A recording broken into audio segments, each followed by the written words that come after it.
창문 틈 사이로 아침 햇살이 희미하게 들어왔어요. 시계를 보니 벌써 7시였습니다. 저는 조용히 한숨을 내쉬며 부엌으로 향했어요.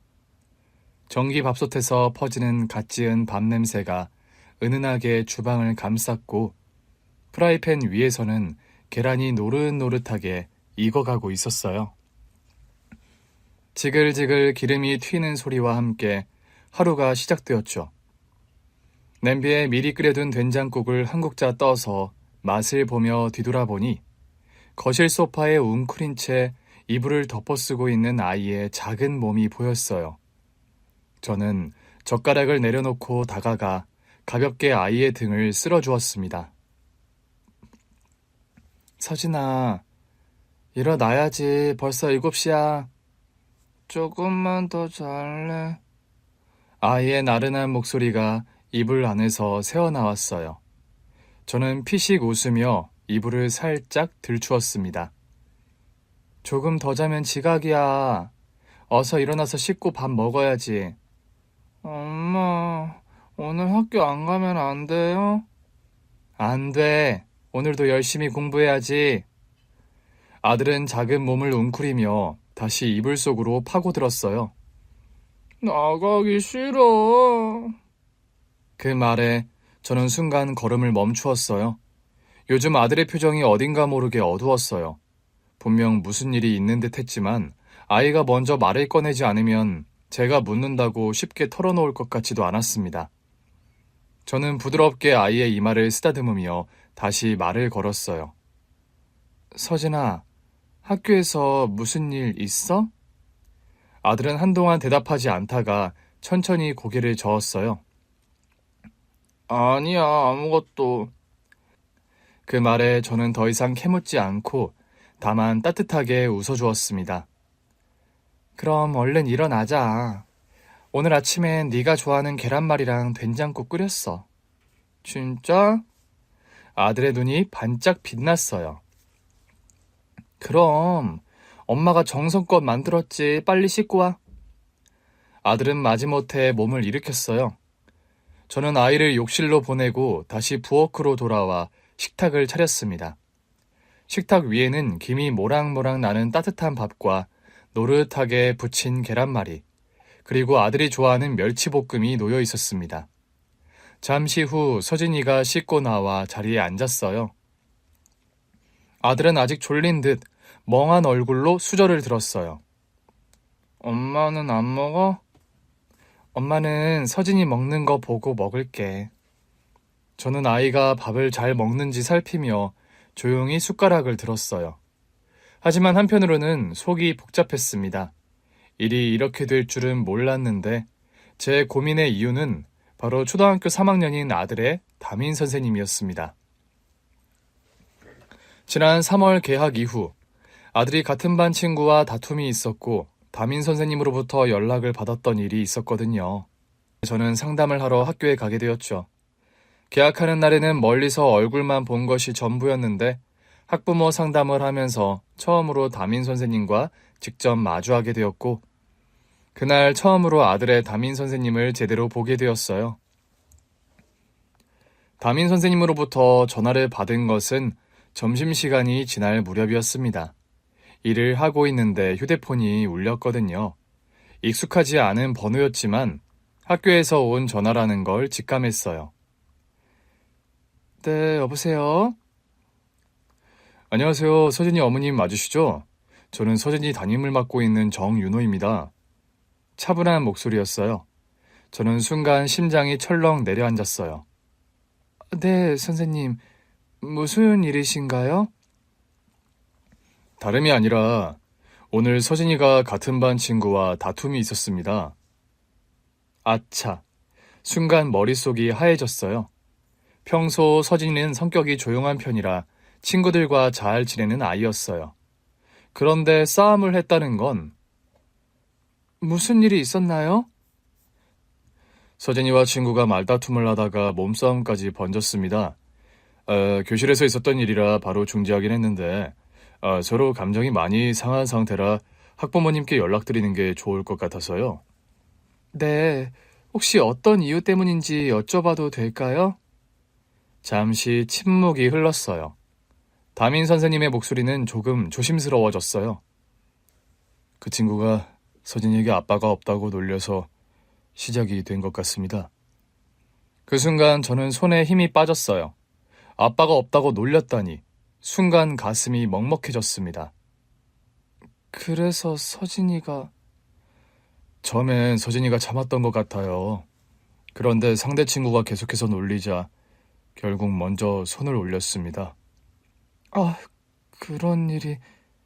물론 폭력적인 행동은 어떤 경우에도 정당화될 수 없습니다.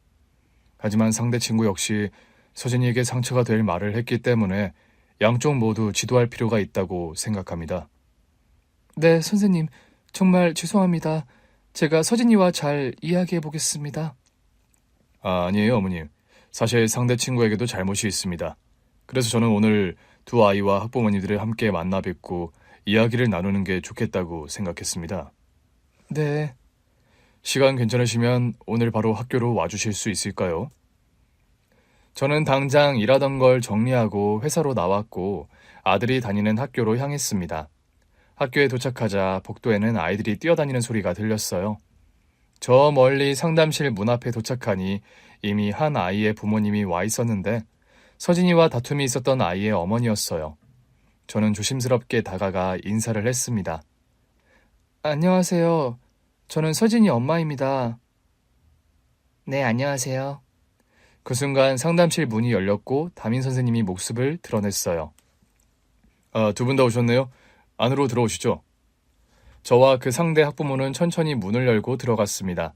상담실 안쪽에는 서진이와 상대 친구가 나란히 앉아 있었는데 우리 아들은 풀이 죽은 표정이었고 저를 보자 살짝 움찔하는 게 느껴졌습니다. 저는 조용히 서진이 옆에 앉으며 손을 잡아주었어요. 괜찮아? 아들은 고개를 끄덕였지만 말없이 입술을 꽉 깨물고 있었어요. 서진이 애가 힘이 아주 센가 보네요. 아, 이거 우리 준서 얼굴 어떻게 해요? 긁힌 것 같이 보이는데 흉지면 어떻게 해요? 아, 너무 죄송합니다. 준서야, 나는 서진이 엄마인데 아줌마가 준서 얼굴 좀 봐도 될까? 미안해. 준서 어머님 너무 죄송해요. 제가 치료에 대한 건 다 책임을 지겠습니다. 그때 담임 선생님이 조용히 말을 꺼냈습니다. 준서는 양호실에 먼저 다녀왔고 크게 다치지는 않았습니다. 그런데 오늘 두 아이가 싸우게 된 이유는 어머님들도 들으셨을 겁니다. 아이들이 서로 감정이 상한 상태라 우선 서로에게 사과를 하는 것이 먼저일 것 같습니다. 저는 조용히 서진이를 바라보았어요. 서진아, 친구한테 미안하다고 말할 수 있겠어? 서진이는 주먹을 꼭 쥐었다가 천천히 입을 열었어요. 미안해. 그 말을 듣자 상대 친구도 눈치를 보다가 어머니를 쳐다봤어요. 나도 친구한테 사과해야지.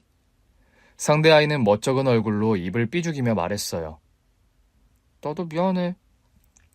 담임 선생님은 그제야 안도하는 듯한 표정을 지었어요. 두 아이가 서로에게 사과를 했으니 이제 다시 화해하고 잘 지냈으면 합니다.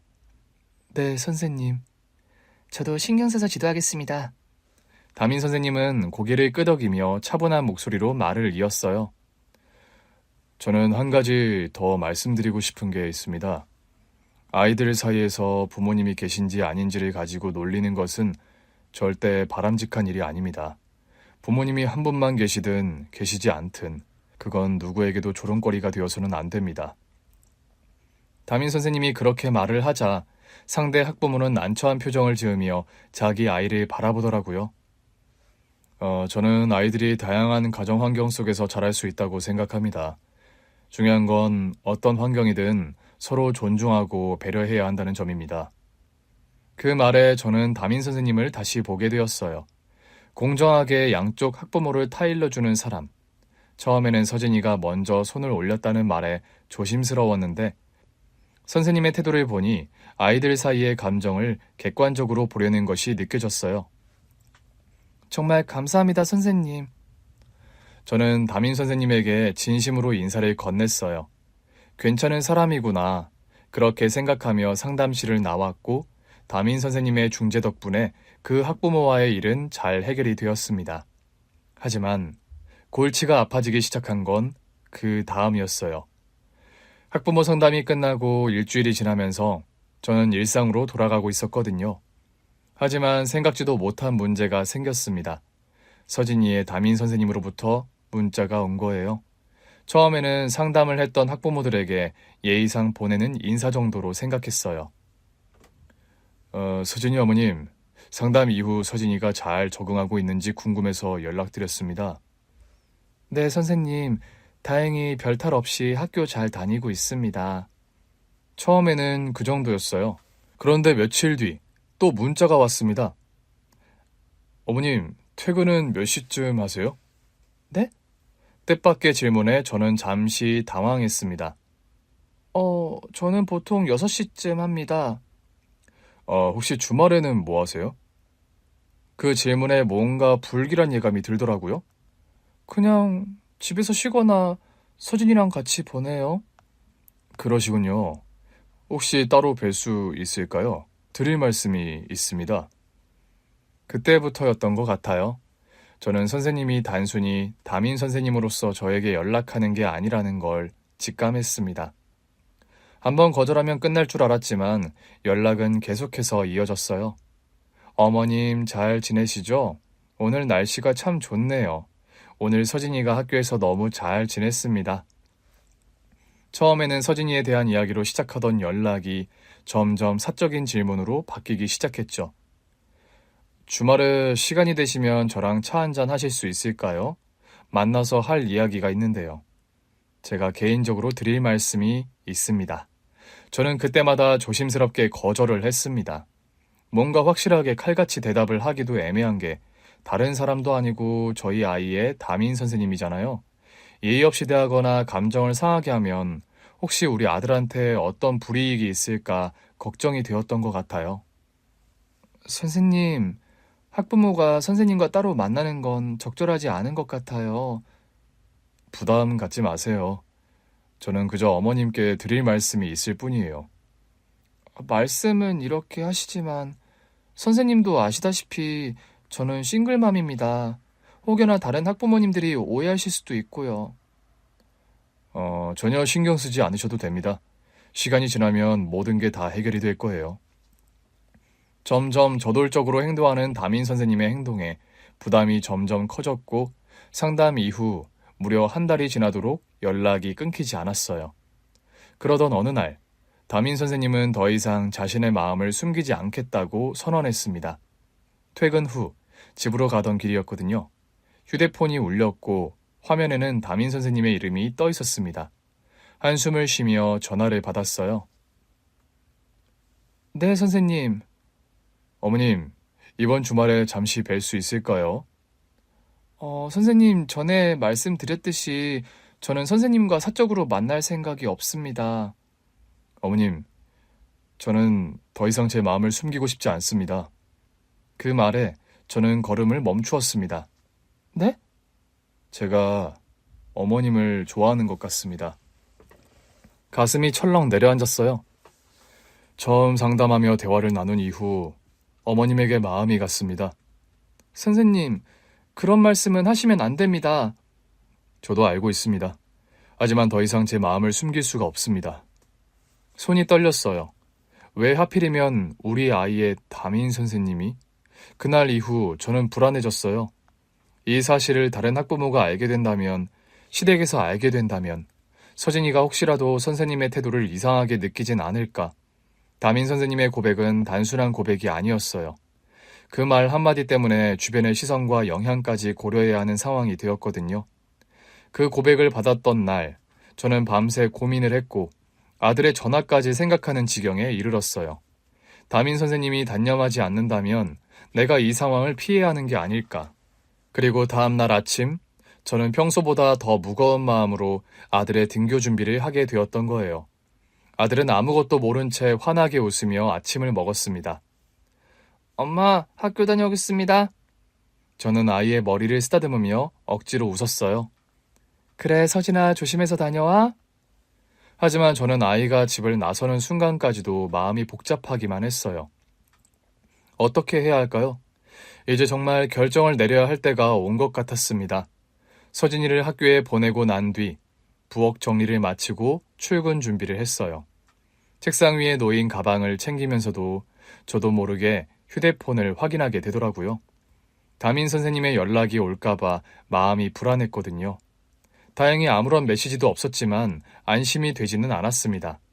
집을 나서고 회사로 향하는 길, 내내 머릿속이 복잡했어요. 저는 작은 회사에서 격리 일을 하고 있었거든요. 단순한 서류 정리와 회계 업무를 맡고 있었는데 그동안 큰 문제 없이 다닐 수 있어서 감사한 일이었죠. 출근 후 책상에 앉아 서류를 정리하면서도 저는 자꾸만 어제 저녁 담임 선생님과 나눴던 대화가 떠올랐습니다. 어머님, 저는 더 이상 제 마음을 숨길 수 없습니다. 선생님, 그런 말씀하시면 안 돼요. 처음 배웠을 때부터 어머님께 마음이 갔습니다. 담임 선생님이 했던 말들이 자꾸 머릿속에서 맴돌았고 저는 머리를 흔들며 정신을 차리려고 애를 썼습니다. 그날 어떤 정신으로 일을 했는지도 모르겠네요. 쌓인 일들을 처리하다 보니 어느덧 퇴근 시간이 가까워졌고 저는 시계를 확인하며 자리에 있던 서류들을 정리했어요. 미진 씨, 우리 요 가까운 데서 한잔 하려고 하는데 미진 씨 시간 괜찮아? 아니, 나는 서진이 데리러 가야 해서. 아, 맞다. 아니, 어차피 시댁에 맡긴 거면 오늘 좀 늦는다고 하는 건 어때? 아니야, 갑작스럽게 부탁드리는 게 좀 죄송스러워서. 나는 다음에 참석할게. 그래, 그러면 그냥 이주임이 날씨도 좋은데 가볍게 한잔하자고 해서 우리도 금 모임이 된 거야. 그럼 잘 들어가고 내일 봐. 그래. 좋은 시간 보내. 술 한잔하자는 동료의 제안을 거절한 뒤 평소보다 더 서둘러 가방을 챙기고 사무실을 나섰습니다. 그냥 빨리 아들을 데리러 가야겠다는 생각이었거든요. 그런데 건물 입구로 나서는 순간 어디선가 낯선 향기가 퍼졌고 제 시선이 닿은 곳에 커다란 꽃다발이 보였습니다. 어머님, 안녕하세요. 저는 얼어붙은 듯한 기분이 들었어요. 담임 선생님이 꽃다발을 들고 저를 바라보고 있었거든요. 선생님, 여긴 어떻게? 어머님을 뵙고 싶어서 왔습니다. 주변을 스치는 사람들의 시선이 느껴지는데 너무나 공개적인 장소였어요. 어떻게 여기까지? 선생님, 이렇게 갑자기 찾아오시면 정말 곤란하네요. 드릴 말씀이 있어서 왔습니다. 선생님, 저는 지금 시댁에 가야 해요. 잠시만 저랑 이야기 좀 나눌 수 있을까요? 이야기라면 전화로 하셔도 되잖아요. 아닙니다. 꼭 직접 만나서 해야 하는 이야기예요. 몇 번을 말씀드렸지만 저는 선생님을 사적으로 만날 생각이 없습니다. 알고 있습니다. 하지만 저는 포기할 생각이 없어요. 저는 한숨을 내쉬었어요. 선생님 이러시면 안 돼요. 어머님, 아니, 미진 씨, 이 말만 하겠습니다. 저는 미진 씨와 운명인 것 같아요. 우리는 꼭 결혼을 해야 합니다. 그 순간 머릿속이 멍해졌어요. 네? 뭐라고요? 선생님, 지금 도대체 무슨 말씀을 하시는 거예요? 더 이상 제 마음을 숨기고 싶지 않아요. 담담한 목소리였어요.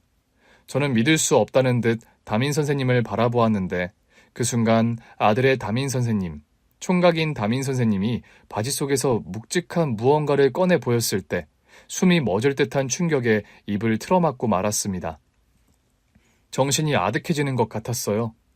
눈앞에 담임 선생님이 있었고 그가 바지에서 꺼낸 무언가를 보며 놀라 입을 틀어 막았던 순간 마치 시간이 멈춘 것 같았고 도대체 어떤 기구한 인연과 운명이 나를 이렇게 이끌었나.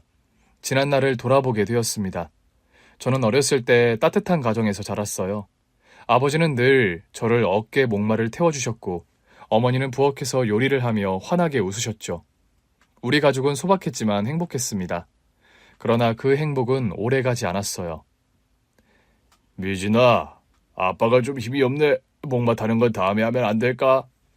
어느 날부터인가 아버지는 쉽게 피곤해하셨고 자꾸만 알아 누우셨어요.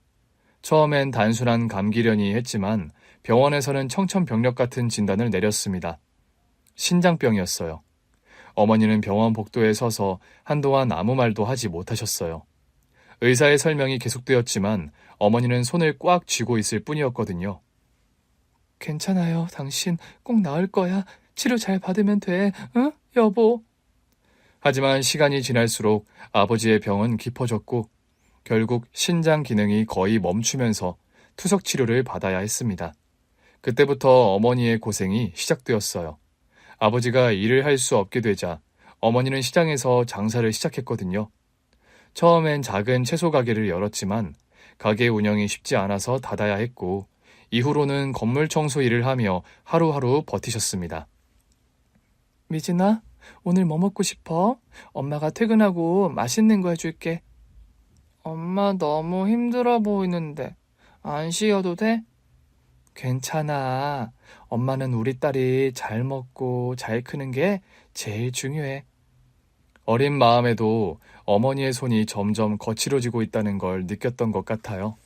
학교에서 돌아오면 저는 혼자 밥을 차려 먹었고 아버지의 병간호를 돕는 게 일상이 되었습니다. 하지만 간절히 건강 회복을 바랐음에도 불구하고 아버지의 병세는 악화되었고 결국 세상을 떠나셨어요.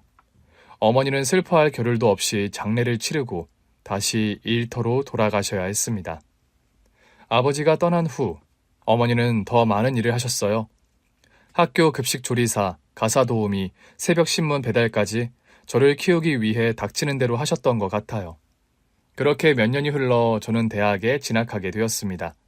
지방의 작은 국립대였지만 저희 어머니는 많이 기뻐하셨어요. 우리 딸, 이제 엄마보다 똑똑해지겠네? 엄마, 나 빨리 졸업해서 엄마 일 안 하게 해줄게. 됐어. 엄마는 지금도 괜찮아. 우리 미진이 하고 싶은 거 다 하면서 살아. 하지만 그 약속은 지킬 수 없는 약속이 되고 말았습니다. 대학 2학년이 되던 해, 전화 한 통을 받았거든요. 미진아, 엄마 오늘 좀 피곤해서 일을 쉬려고. 엄마, 몸 괜찮아? 어디 아픈 거 아니야? 아니야. 그냥 좀 피곤해서 그래. 엄마, 오늘만 쉬지 말고 몸 상태 봐야 하니까 당분간 쉬어야 해. 엄마, 응?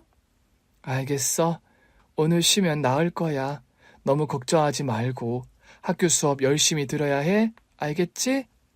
엄마, 내가 주말에 엄마한테 갈게. 그래, 사랑해 우리 딸. 그게 어머니와 나눈 마지막 통화였어요. 다음날 어머니는 새벽 배달을 마친 후 집으로 돌아오는 길에 길가에서 쓰러지셨고 병원으로 옮겨졌지만 끝내 깨어나지 못하셨습니다. 과로로 인한 심장마비였어요. 그렇게 저는 혼자가 된 거였죠. 어머니가 떠난 후 저는 스스로를 보호하기 위해 마음의 문을 닫았던 것 같아요. 사람들과의 관계도 점점 줄어들었거든요. 아르바이트를 병행하며 학교를 다녔고 졸업 후 수도권에 있는 작은 회사에 취직을 하게 되었습니다. 회사 생활은 나쁘지 않았지만 퇴근하고 돌아오면 공허한 뿐이었어요. 그렇게 혼자 살아가는 것이 익숙해지려 할 무렵, 저는 남편을 만나게 되었습니다. 그날 퇴근 후 회사 근처 카페에서 책을 보고 있었거든요. 손님이 별로 없어서 조용했고 저는 따뜻한 차를 마시며 창밖을 보고 있었어요. 그때 한 남자가 제 옆자리로 다가왔어요. 저기요, 혹시 여기 앉아도 괜찮을까요? 자리가 없어서 혼자 오신 거라면요. 정중하고 차분한 목소리, 얼굴을 들어서 보니 키가 크고 단정한 인상의 남자가 저를 보고 있었습니다. 네, 앉으세요. 그는 커피를 내려놓고 가방에서 책을 꺼내더라고요. 그러다 제 책을 흘끗 보더니 웃었어요. 저도 이 책 좋아하는데요. 저는 잠시 놀란 듯 남편을 바라봤어요. 책을 읽는데 다른 사람이 말을 걸어오는 일이 흔하지 않은 일이기도 했지만 이 책을 좋아한다는 말이 반가웠거든요. 아, 그래요? 네. 그런데 책 읽으시는 표정이 너무 진지해서 무슨 생각하시는지 궁금했어요. 처음에는 당황했지만 우리는 자연스럽게 이야기를 나누게 되었어요.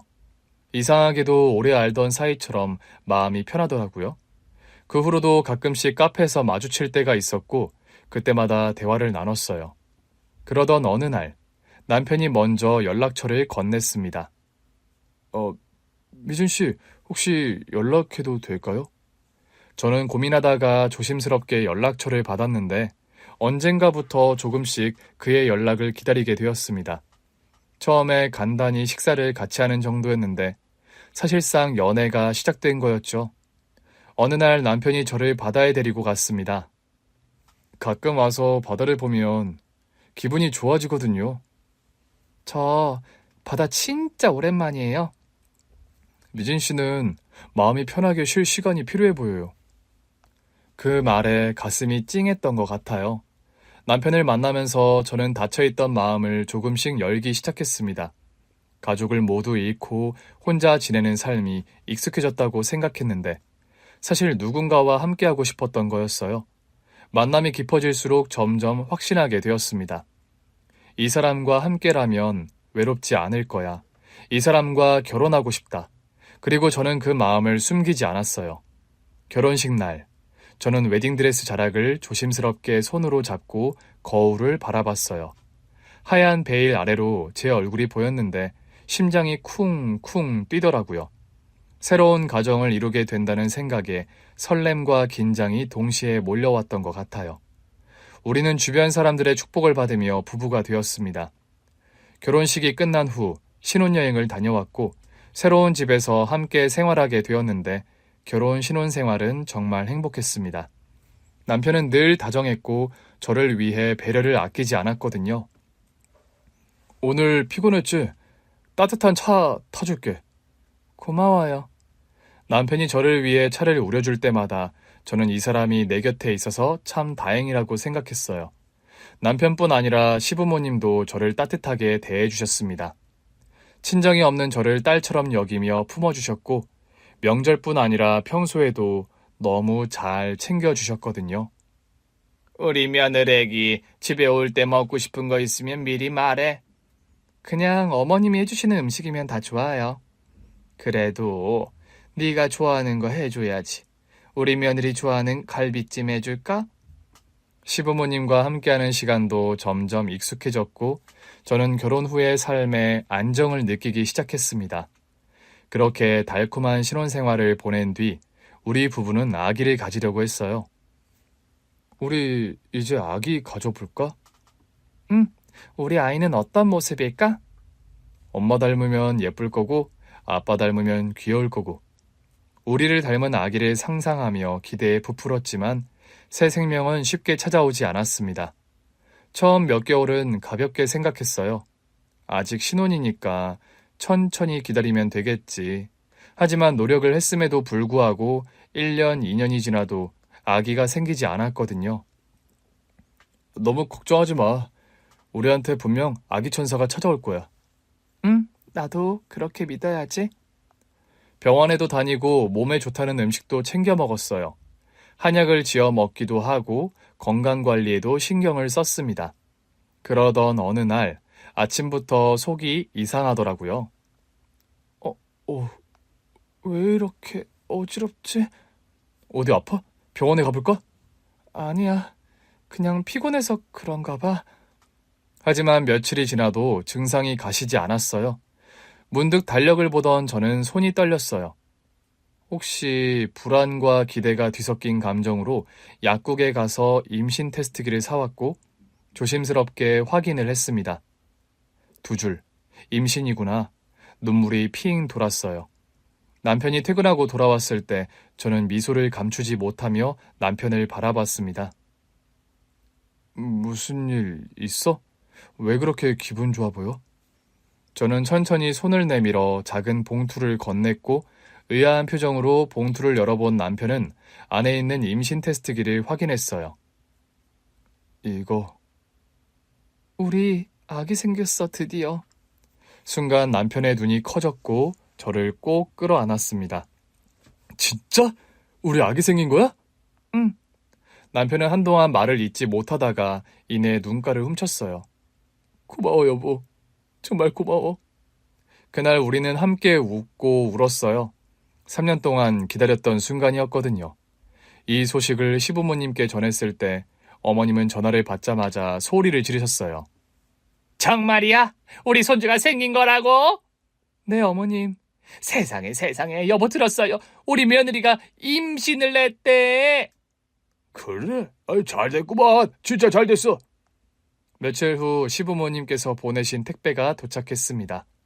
택배 박스를 열어보니 영양제, 견과류, 정성껏 포장된 말린 대추와 들깨가루와 함께 손편지가 있었습니다. 미진아, 몸조리 잘하고 건강하게 지내야 해. 손주랑 너랑 다 잘 크도록 우리가 기도할게. 어머님의 편지를 읽으며 저는 눈물을 흘렸어요. 아기는 그야말로 우리 부부에게 새로운 희망이었습니다. 그때 정말 한 생명을 품고 살아가는 엄마가 된다는 것을 실감하기 시작했던 것 같아요.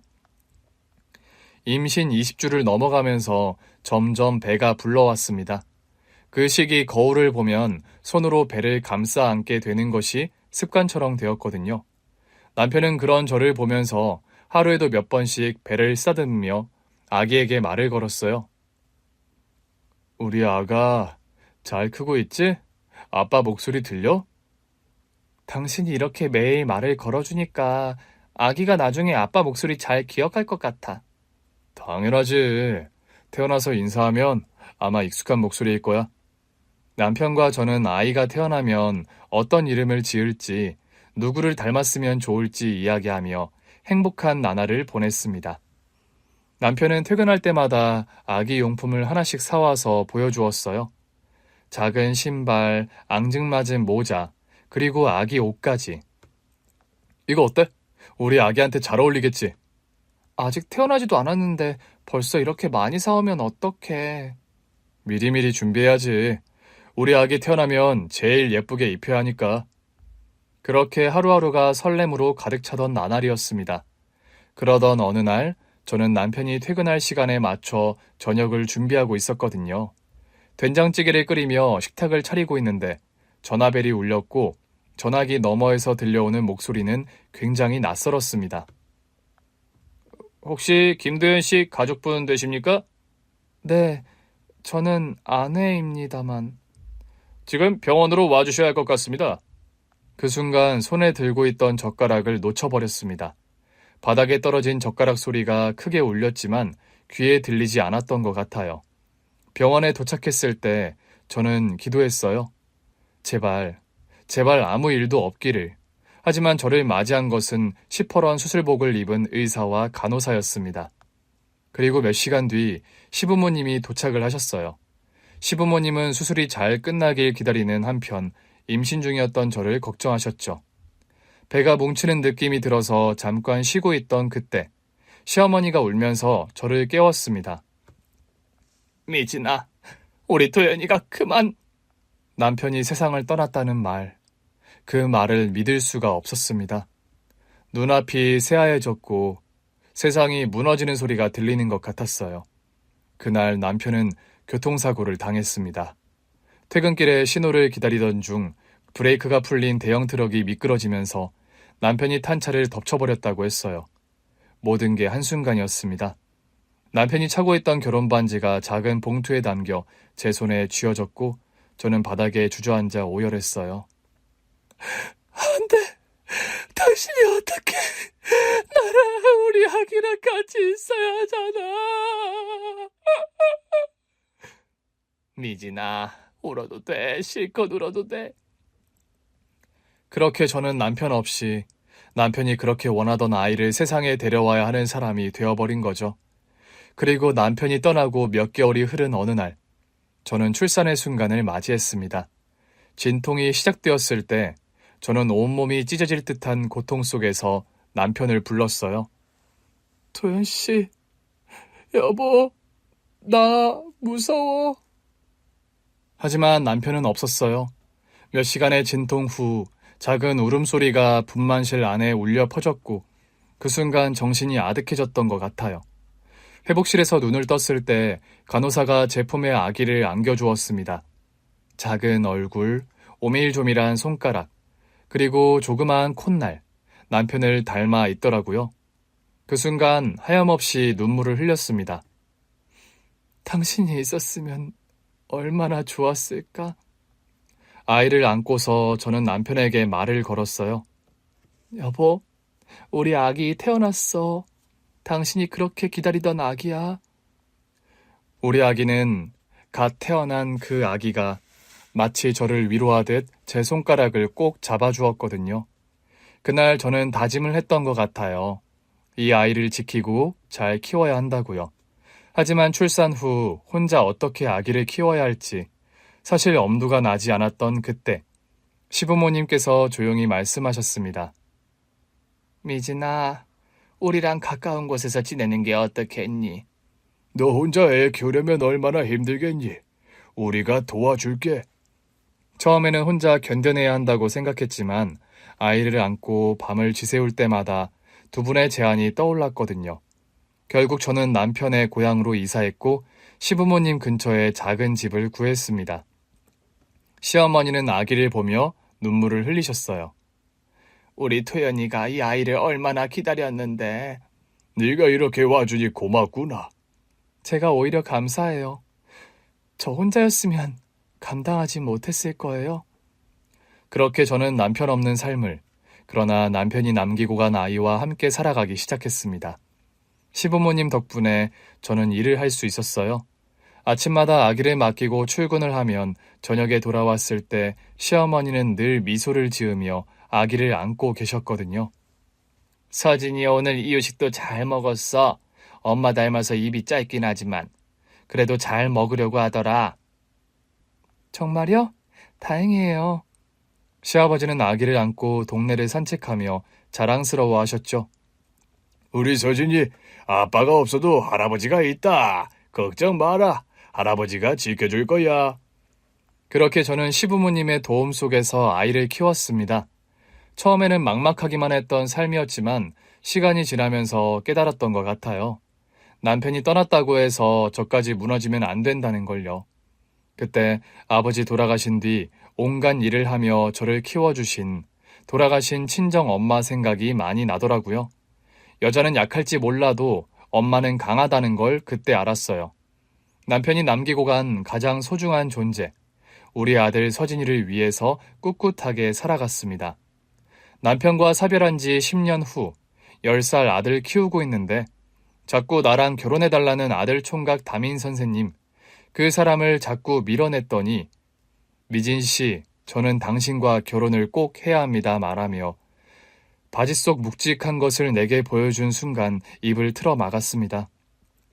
담임 선생님이 바지 속에서 묵직한 무언가를 꺼내는 순간 저는 본능적으로 한 걸음 물러섰습니다. 그런데 눈앞에 보인 것은 제가 예상했던 것이 아니었어요. 은색 메탈 줄의 둥근 다이얼, 깔끔한 검은 바탕 위에서 초침이 조용히 움직이고 있는 시계.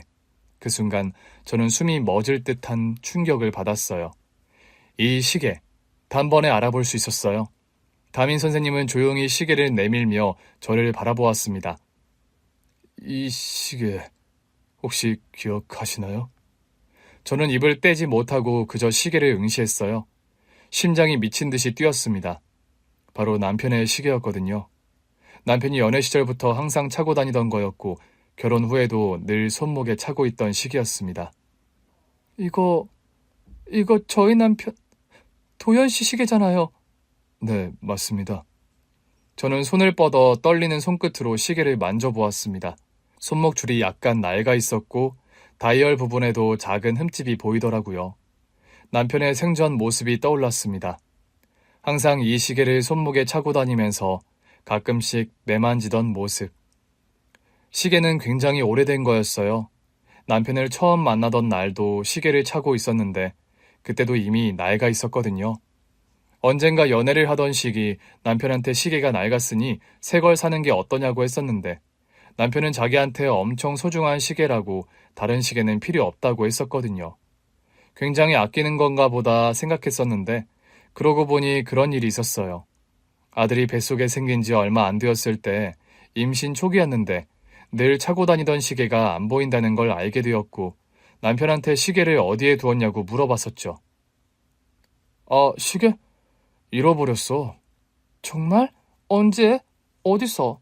엄청 아끼는 거였잖아. 어떻게 찾을 수 없는 거야? 어쩔 수 없지. 정말 오랜 세월 함께한 시기였는데. 그러게. 다른 시계는 필요 없다고 할 정도였잖아. 이참에 새 걸 사는 게 어때? 아니야, 됐어. 시계 살 돈 있음 우리 아기한테 필요한 거 사야지. 뭔 말려. 생각해보니 결혼할 때 당신한테 변변찮은 예물 하나 못 해준 게 이제와 마음에 걸린다. 야, 됐어. 그런 거 다 필요 없어.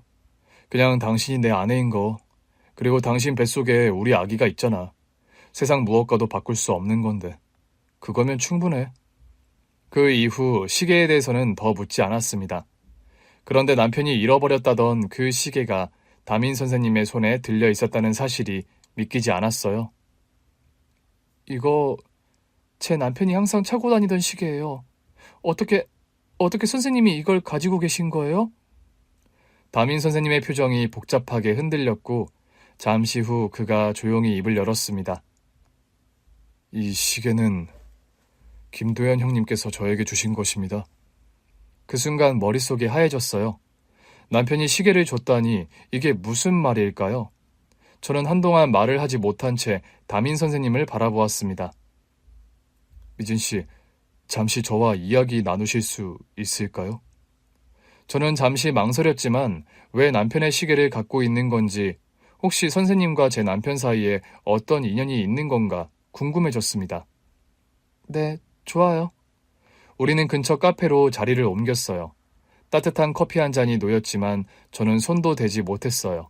담임 선생님은 두 손을 맞잡고 한참을 고민하다가 조용히 입을 열었습니다. 저는 김도현 형님과 같은 고향 출신입니다. 그러니까 여기서 나고 자랐죠. 근방으로 조금씩 옮겨 다니긴 했지만 교사가 된 뒤에도 쭉 여기서 지냈어요. 도현 형님과 저는 꽤 오래된 인연입니다.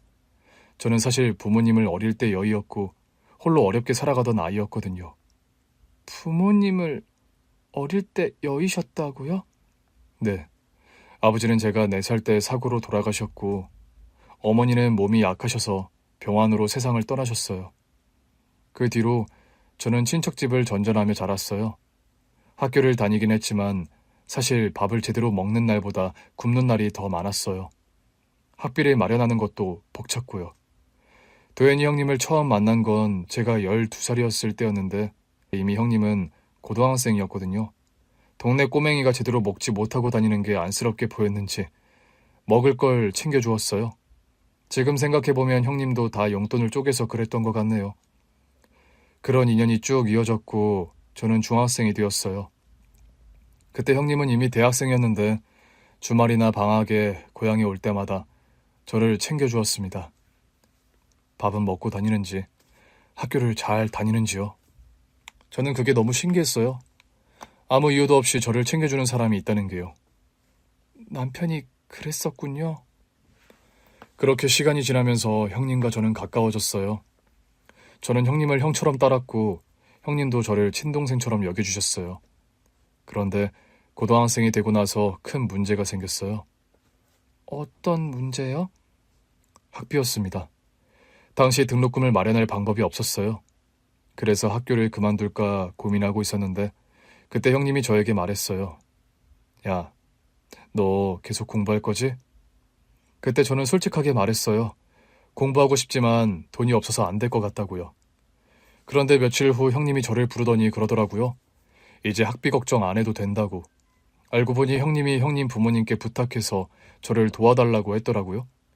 그 덕분에 무사히 고등학교를 졸업할 수 있었고 장학금을 받고 교육대학교에 진학할 수 있었죠. 그때부터 제 꿈은 초등학교 교사였거든요. 남편과 그런 오래된 인연인 줄은 정말 몰랐어요. 교육대학교에 입학했다고 연락을 했는데 그때 도현 형님이 했던 말이 생각나네요. 언젠가 꼭 보답을 하겠다는 저에게 형님이 그랬어요. 나중에 훌륭한 사람이 되면 된다고. 좋은 선생님이 돼서 아이들 잘 가르치라고. 그게 나한테 하는 보답이라고요. 그리고 형님이 원하던 대로 저는 교사가 되었어요. 담임 선생님의 입을 통해 남편에 대한 이야기를 듣는 사이 어느덧 눈물이 흐르고 있었습니다. 저는 도현 형님에게 정말 많은 빚을 졌어요. 그래서 형님이 떠나셨다는 소식을 들었을 때 저는 정말 믿을 수가 없었습니다. 담임 선생님은 조용히 손에 들고 있던 시계를 내려다보았어요. 형님이 마지막으로 저에게 남긴 것이 있었죠. 그의 손끝이 시계 위를 부드럽게 쓸었습니다. 그게 이 시계인가요? 왜 선생님에게 이 시계를 주신 거예요? 제가 형님과 마지막으로 만났던 날, 아마 그때가 미진 씨가 서준이를 임신한 지 얼마 안 되었을 때였을 거예요. 그러니까 10년 전이죠. 형님과 저는 가끔 연락을 주고받으며 지냈어요. 형님이 회사 다니고 결혼을 하는 사이 저도 학업을 마치고 임용고시를 준비하면서 바쁘게 지냈던 것 같아요. 그럼 마지막으로 만났다는 그때가 제가 막 임용고시에 합격하고 교사 발령을 기다리던 때였어요. 그때 형님이 고향에 내려오셨다는 소식을 들었거든요. 마침 저도 부모님 산소에 다녀오려고 내려가 있었고요. 그래서 형님께 연락을 드렸고 임용고시 합격했다는 소식을 전했는데 형님이 곧바로 만나자고 했었죠. 저는 형님을 오랜만에 본다는 생각에 너무 반가웠어요. 그래서 약속 장소로 한달음에 달려갔는데 형님은 예전과 다름없이 다정하셨어요. 저를 보자마자 어깨를 두드리면서 이제 어엿한 선생님이 됐다고 축하해 주셨어요. 그리고는요. 담임 선생님은 말을 잠시 멈추고 저를 바라보았습니다. 형님께서 제일 먼저 하신 말씀이 뭐였는지 아세요? 뭐였나요? 우리 미진이가 임신했어. 였어요. 저도 임용을 합격하고 형님도 기다리던 아기가 생긴 건데 서로 기쁜 소식을 나누게 되었던 거죠. 형님은 정말 행복해 보였어요. 아빠가 된다는 게 너무 기대된다고 미진 씨랑 아기한테 더 잘해주고 싶다고 말씀하셨죠. 남편이 그렇게 기뻐했군요. 그랬을 거예요. 정말 아기를 기다렸으니까요. 네. 형님은 아기를 위해 더 열심히 일하고 싶다고 하셨어요. 그리고 담임 선생님은 조용히 손에 들린 시계를 만졌어요. 저에게 그러셨어요. 너도 이제 누군가에게 도움을 줄 차례야 라고요. 제가 교사가 된 건 다 형님 덕분이라고 그랬는데 전에 했던 말을 하셨죠. 좋은 선생님이 되라고요. 그리고는 갑자기 이 시계를 풀어서 저한테 주셨어요. 시계를 주었다고요? 네. 그날 바로 제 손목에 채워줬어요. 왜 그 시계를... 형님은 그냥 환하게 웃으면서 그러셨어요. 손목이 허전해 보인다고요? 발령돼서 출근하게 되면 시계 차고 다니라고. 좋은 시계라고. 잘 간직하라고요. 저는 받을 수 없다고 했어요. 하지만 형님은 시계를 채워주면서 잘 가지고 있으라고 제가 좋은 선생님이 될 거라면서 이 시계를 보면서 형님이랑 했던 약속을 기억하라고 하셨죠. 그런데 그게 마지막 만남이 될 줄은 몰랐습니다. 시계를 받고 얼마 지나지 않아 형님이 세상을 떠나셨다는 소식을 들었거든요. 기억나요. 그때 임신 초기라 저는 못 갔는데 남편 혼자 고향에 다녀온다고 한 거. 저는 그 사실을 도저히 믿을 수가 없었어요. 얼마 전까지만 해도 그렇게 밝게 웃으면서 아빠가 되는 걸 기대하던 형님이었는데 그래서 저는 형님이 남긴 이 시계를 꼭 간직해야겠다고 생각했어요. 그리고 그렇게 10년이 지났어요. 올해 새학년을 맞아서 반 배정을 받고 명단을 살펴보다가 저는 깜짝 놀랐습니다. 명단에서 서준이 이름 그리고 보호자란에 적힌 미진 씨 이름을 보았을 때 저는 깨달았어요. 형님이 그렇게 사랑했던 사람 그리고 형님의 아들이 내 반 학생이라는 걸요. 저는 운명이라고 생각했어요. 형님께서 제게 남긴 마지막 부탁을 지키라고 다시 만날 기회를 주신 거라고요. 담임 선생님은 조용히 시계를 제 앞에 놓았어요. 아무튼 이 시계를 형님이 남긴 이 시계를 이제 미진 씨에게 돌려드리려고 합니다. 남편이 아끼던 시계 그리고 아끼고 돌보았던 후배 담임 선생님에게 건넸던 시계 그 시계를 다시 보자 남편의 손길이 그 마음이 느껴지는 것 같았습니다. 그리고 눈앞에 담임 선생님은 진심 어린 눈빛으로 저를 바라보고 있었습니다. 선생님, 정말 감사해요. 사실 시계를 돌려드리는 것과 함께 제 진심을 전하고 싶었어요. 미진 씨를 보게 되었을 때 그런 마음이 들었거든요. 형님이 가장 사랑했던 사람들이라고. 미진 씨와 서준이 말이에요. 그런데 형님이 너무 일찍 떠나버렸죠. 형님께서 사랑했던 가족을 내가 지켜주고 싶다고 그런 생각을 했습니다. 저는 뭐라고 말씀을 드려야 할지. 미진 씨, 저는 진심으로 미진 씨와 서진이를 지켜주고 싶어요. 선생님, 저는 아직 그런 건... 알고 있습니다. 천천히 생각해 주셔도 돼요.